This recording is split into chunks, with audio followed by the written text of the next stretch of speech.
Hello again, everyone. Welcome into the Magic the Gathering Unofficial Audiobooks podcast. I am Phil Dawson. If you are following along as we release these things, this one a bit later than usual, and will be the release for this upcoming week as we get back on track. I was traveling to the Japanese countryside, and it was wonderful. If you want to see some of that, you can join the Patreon. Just search me, Phil Dawson, and boom, you can see some cool pics, some stories, potentially a new form of supporting this program when we start up the next book. And I'm looking for some feedback about that. Meanwhile, we did get a new patron, Martin, a content human. And Martin, I thank you so much. Your support is currently going to reuniting my wife with her best friend since before the pandemic. We've made some nice progress on that and hoping Japan will open up by October, but I'm not so sure it will. But I'll keep you updated. Meanwhile, our Discord is growing by the day too, and it's cool as ever. As of this recording, some Dominaria United sets have been revealed and some major plot spoilers in the current Magic story. Unbelievable stuff, to be honest. But we are way back in time, and I think it's time that we continue our story. Again, please, if you can, let me know where you're listening from, what you like or dislike about what I'm doing, and share with your friends. Sharing is caring, everyone. Sharing is caring. You can find me on Instagram, Phil in Sendai, or Twitter, Phil in Sendai. Love to hear from you. All right, let your Magic friends know about it. Let's keep it going. Let's roll.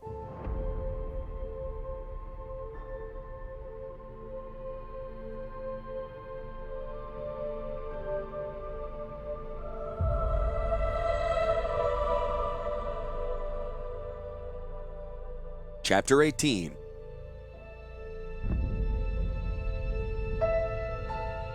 They are in Sarah's realm, Baron, Urza said nervously. Baron was straightening the master's white and gold ceremonial robes, and all the fidgeting attention nettled Urza. They've been engineering the whole decline of the plane, preparing it as a beachhead for their invasion of Dominaria. You aren't even listening. Baron released a long, hot breath that only seemed to make the small pavilion tent more uncomfortable.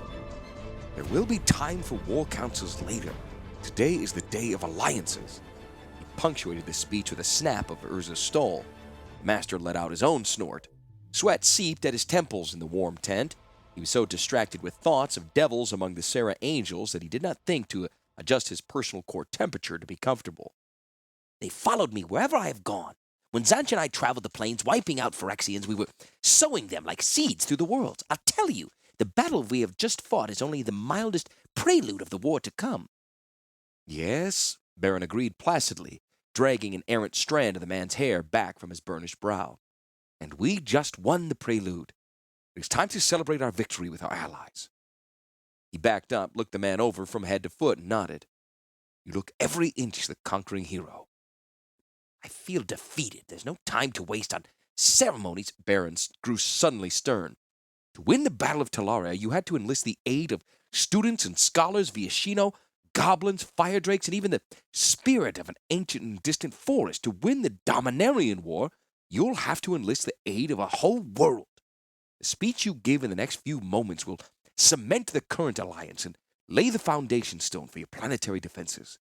For once, Urza, don't run off to your clockwork contraptions. For once, Urza, be a statesman. Speak to these delegates and you have gathered. Reward them for the battle won. Prepare them for the war ahead. Afterward, we can go sort things out in Sarah's realm. The planeswalker's eyes flashed with something halfway between resentment and hurt. In that moment, Baron remembered why it was that this great man, this near god, so routinely retreated to his machines. Among other humans, he was in fact a shy and fragile man. How do I look, Baron? Urza asked. Baron hitched his head. You look ready. Taking a deep and conscious breath, Urza clenched fists within his robe sleeves and strode toward the narrow, bright flap at the front of the pavilion tent. He emerged from the dark, stuffy enclosure onto a field awash in light and air. The gathered delegates cheered. Urza smiled, could not help himself. There, arrayed before him in the bright glade, were the select representatives of his alliance. Joyra, Teferi, a contingent of Shivan students, Karn, Bay Fire-Eye, Diago Dirv, and the Bay's personal bodyguard, Gloss-Tongue Crackcrest, Machinist Turd, and the Destro Chieftain, Jeradargaz and Ramadargaz, Maltani and a contingent of Talarian wood fairies, and of course Baron, with 2 other Talarian scholars and a group of elite students. Sworn to secrecy about the location of this glade and what they would see here, The assemblage were nonetheless brought to witness for all their people the salvation Urza initiated for Dominaria. They represented the army of survivors, but they were more than survivors. They were victors. Only a week ago, fires and Phyrexians, the dying and the dead, had filled the island. Talaria's defenders had won the battle. They then had turned with equal vigor to scouring stones and rebuilding walls. The honored fallen of Talaria now lay in decorous shrines around the old Teferi monument. The dead of Phyrexia had made a pyre that burned for 3 days, high and blue, beside the gorge whence they had came. Not even bones or carapace had survived that oil-fed flame. Thousands of spider artifacts created by Urza and his associates in fast-time plateaus throughout the island had been deployed to ensure that Phyrexians would never again plague the island, never again survive the rising of the Glimmermoon.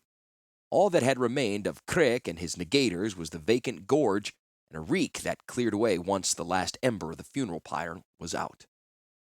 There was no scent of death in this glade. Morning air shifted brightly. The forest was verdant, untouched by battle. Centennial trees hung green banners of leaf over the quiet space. Nature wore its finery. The people did, too. Clothes of labor and mourning were gone, replaced by resplendent finery.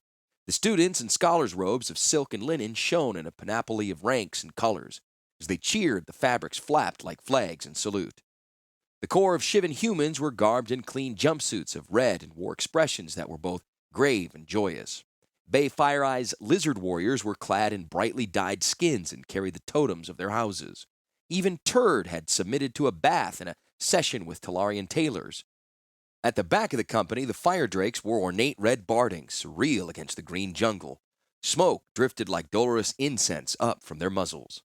As the cheering died away, Urza found himself smiling again. He noticed the sweat was gone from his temples, and he took a deep breath. Children of Dominaria, welcome to this new dawn. We dwelt for a long time in deep darkness, but now we have light. I am thankful for the darkness, if only in that it made us allies. I have hidden this island of mine from the world, and I hide it still, that the forces of evil we have battled not find it again. But to you, my friends, it is open. The learning of this land, the clockwork and spellwork are open to you now, open to Viashino and Gitu, to Grabbit and Destro and Tristo, and to you, Jeradagaz and Ramadagaz. The machines we have built will defend you as well as us. The knowledge we have gained will be shared among all of us. Applause answered from this pronouncement, accompanied by eager hoots from Turd. By coming together, by seizing our wars and burying our pasts, we arm ourselves for the future. Jeradagaz has regained her son not by slaying Viashino, but by allying with them. The ancient fire drake bowed her head in acknowledgement. Something akin to a grin sped across her toothy and fearsome face.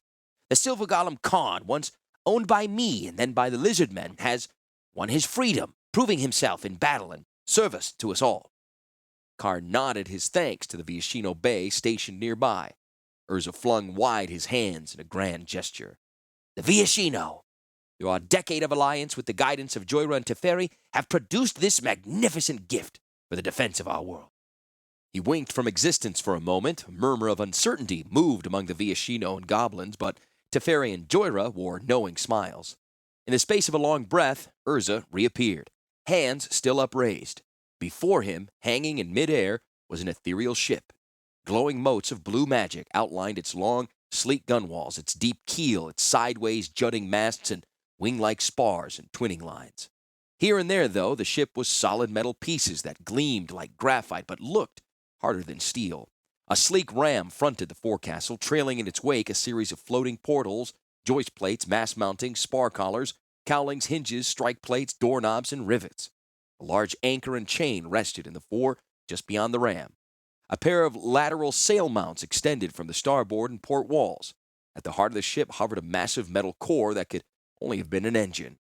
There was no applause now, only sighs of wonder and open-mouthed stares. The workmanship of these fittings is superb. They will last an eternity. They will forever grow, drawn on by final causes from these fine beginnings into perfection. They will reshape themselves and become what is needed to save us all, to save our world. But this great ship, of course, is incomplete. It is not by artifice alone that our world will be saved. It is by life, too, by green mana, our newest ally, Multani, spirit of the great and distant forest of Yavimaya has brought with him a gift for Dominaria. Urza lifted a piece of wood, a large seed. This is the weather seed from the heart of the oldest Magnagoth tree in Yavimaya, a tree that remembers the world before the Brothers' War, before the Phyrexians. It bears in it the essence of an ancient forest. It is the forest's heart. A strange light had entered Karn's eyes. He stared at the weather seed as though it were his own effective cortex. In a way, the heart of Zancha and the heart of Yavimaya were much the same. They would give life to Urza's machine. The master held the weather seed high and strode to a clear oval of grass. From this seed, through the aid of Maltani, the ship's hull will grow. So saying, Urza drove the wedge down into the soft earth. His arm disappeared to the elbow. When he drew forth his hand again, black soil clung, crumbling all around it. He looked at the wound in the grass, seeing even then the forest spirit moving to weave the spot together. Urza stepped back as a bright cloud of shimmering creatures approached. Fairies. They strode from the woods, their very presence setting a hum in the air. They bore with them leaves folded into little cups. Gathered dewdrops glistened in each cup. As the fairies walked past the site, they poured the cool water onto the ground. The creatures bore their empty cups back into the woods as the continuing stream of their comrades followed with more water. Once the line of cups ceased, other fairies marched out of the woods. Accoutred with slim battle blades and carapaced armor, they were stern-eyed and martial. They surrounded the spot where the weather seed had been planted, faced outward, and planted pikes. Dumbfounded, Turd watched the fey creatures parade into position. The goblin wore a beatific grin on his face. His hoary claws twitched as though he wished to pluck at the fairies, but he resisted. The Viashino, meanwhile, were watching the ground where the seed had disappeared.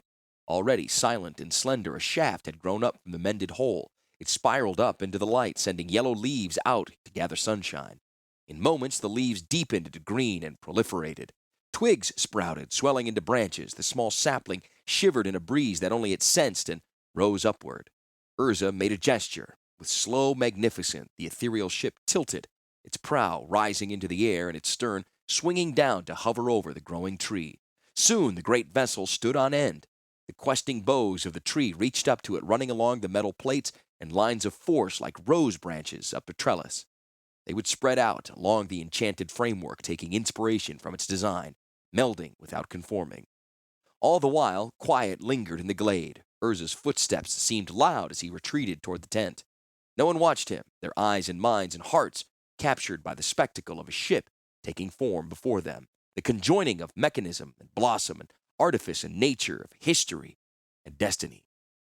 Even now, the goblin tribes, once at war with Viashino and Gitu and Drake, on each other, shouted Turd. The group responded with laughter. And each other, these creatures are working on the matrix of a power stone that will drive this great saving machine. Turd released a whooping cheer, which was taken up by Glosstongue and the Destro chieftain, then spread to the rest of the crowd. There was a chord in that sound. For a moment, they had ceased to be Viashino and Goblin, human and machine. For a moment, they had become the voice of Dominaria. The cheer rolled out through the forests and startled birds from their placid perches. The sound died away and Urza spoke again. To complete this great ship, I will need all of you, my allies, my friends. The Phyrexians are gone now from Talaria and gone forever. But they are not gone from our world. Even now, they're taking over a world connected to ours, one step away from ours. I need your help to build this ship, but I also need your help to save another realm. For if it falls, so shall we.